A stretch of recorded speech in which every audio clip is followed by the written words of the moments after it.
All right, ladies and gentlemen, you saw the translation there, taking the Jerusalem, killing the Jews, the whole thing, Allah Akbar.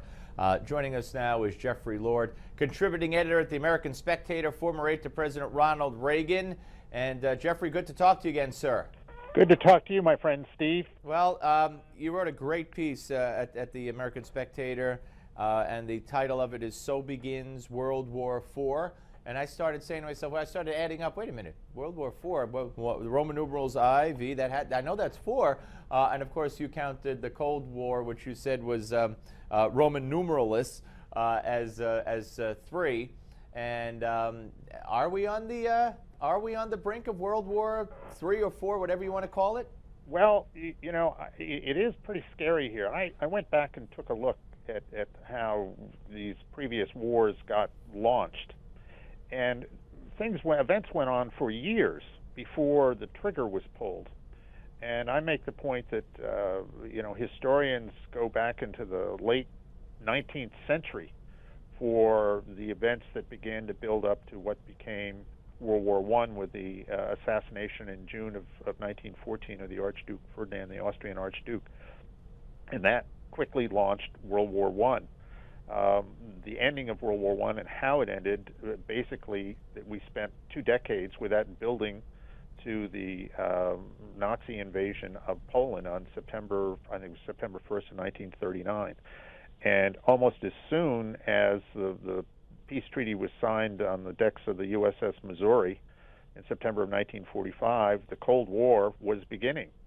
And I said that really, while it was pretty hot, I mean, there was Korea and there was Vietnam, and in the later days there was Afghanistan. In effect, the Cold War was really World War III, as it were. So here we are, and the kind of events that we're seeing now have been going on for decades. I mean, the build-up to this moment has been a long one. I was working in the Reagan White House when TWA Flight 847 was hijacked. And if you recall, they killed a Navy sailor on there by the name of Robert Stedham. And threw him out into the tarmac. Threw him out onto the tarmac. I mean, these events, the takeover of the embassy in Iran when Jimmy Carter was president, events before that, these things, I mean, these go back, in essence, to the Truman administration. These things have been going on and on and on and on and on. And I think that because of the way President Obama has conducted foreign policy, being basically like Neville Chamberlain and sort of sidestepping all of this, this pressure is building and building and building.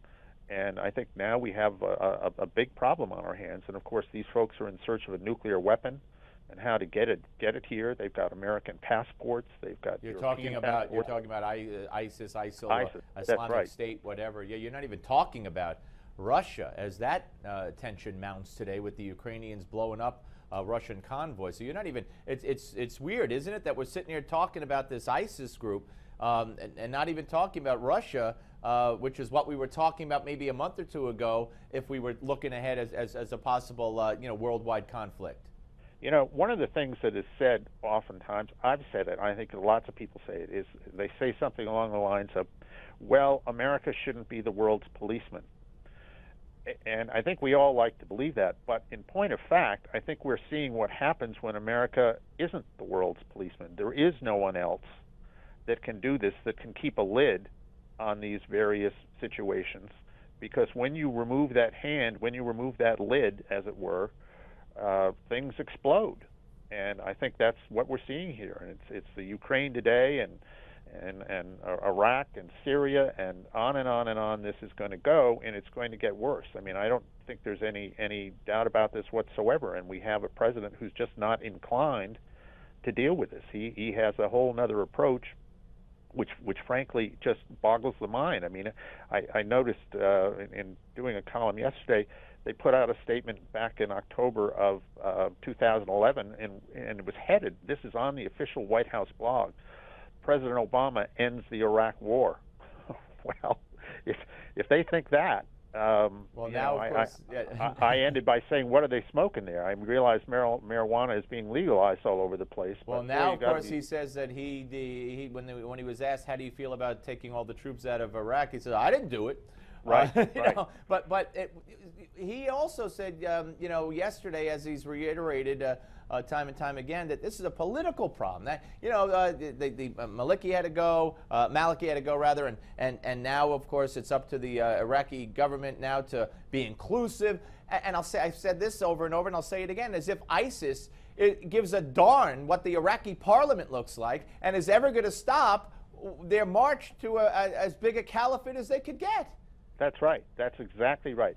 And, it is amazing to me, the guy who is now the director of the CIA, John Brennan, who when he was the sort of counterterrorism guy he mocked for Obama concern in the over White House. ISIS, right? He mocked ISIS. Yeah. Yep. He said this is absurd that they're going to be able to do this. Well, now they have done it, and they're out there. They could not possibly care less who the prime minister of Iraq is. I mean, they're hacking off the heads of children, for God's sakes. Yep. I mean, this is, there's a great picture of Neville Chamberlain shaking hands with Adolf Hitler, and you have no doubt what was going through Hitler's mind. This guy is an idiot, and I'm going to roll him, and I'll sign whatever piece of paper he wants me to sign. It doesn't mean a thing, and that's what's going on here. These are very, very determined people. This is not like this situation here in Missouri. We're not dealing with people in a democracy who, if they march or they do this or they get a little out of control. I mean, that's not what we're talking about here. We're talking about people who will mass murder in search of this global caliphate. And have promised to put their flag at the White House. And exactly. And whose members, some of whom we fear might already be here, and maybe there are more on the way. So great piece, and I urge everybody to go to the American Spectator and check it out. And great to talk to you, Jeffrey. Always good to talk to you, sir. Okay, anytime. Thank you. Jeffrey Lord, ladies and gentlemen, also contributed over at newsbusters.org. But of course, American Spectator and former aide to Ronald Reagan. Very, very interesting. And his book, The Borking Rebellion. The Borking Rebellion. All right, before we go, folks, we want your opinion. At our Newsmax poll, go to newsmax.com/poll. Should the children of illegals be deported or educated? Give Me 5 is next.